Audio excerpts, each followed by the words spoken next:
mina olen Maria Aasmets, Eesti Volkswageni klubi juhatuse liige ja ma korraldasin ühe kampaania, milleks oli siis liitumise ja liikmelisuse pikendamise kampaania.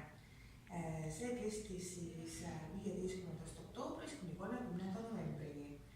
Ja nüüd ma loosin kõikide liitujate vahel ja kõikide pikendajate vahel välja 2 inimest, kes siis saavad lisaks 1 aasta olla tasuta klubiliikmed ehk siis kuni 2021. aasta veebruarini.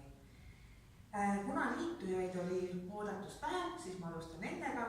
7 liitujat oli ja valisin siis 2 välja. Seda kartudele. Nii, esimene õnnelik on Terminant ja teine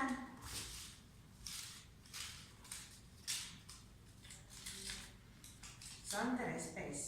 Palju õnne, teie olete siis klubi liikmed aastani 2021 ehk siis järgmisel aastal teile liikme tasu maksma ei pea. Pikendajad on nüüd natuke rohkem ja võtame siis 20 pikendajat ennast välja.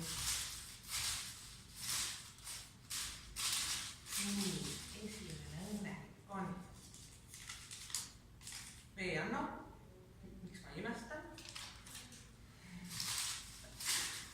Tema on üks õnnelik klubiline vaheldada. Ja teine õnnelik on Insu. Palju õnne teile ja mina omalt poolt soovin siis kõigile rahulikku jõuluaega ja ilusat aastalõppu.